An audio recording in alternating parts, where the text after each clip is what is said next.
मोनोरेलमधून 1.25 तासानंतर प्रवाशांची सुटका। आतापर्यंत 300 पेक्षा जास्त प्रवाशांची सुटका केल्याची मोनोरेल प्रशासनाची माहिती।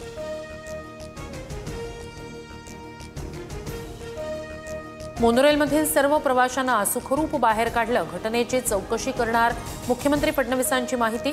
तर उपमुख्यमंत्री शिंदेंचाही मोनोरेलमधील अडकलेल्या प्रवाशांसोबत संपर्क।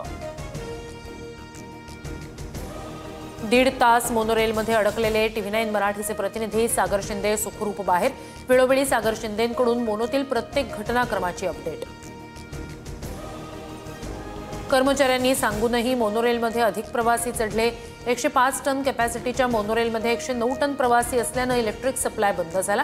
मोनोरेल प्रशासनाचं स्पष्टीकरण। ठाणे, पालघर, नवी मुंबई, साताऱ्यासह पनवेलमधील शाळांना सुट्टी।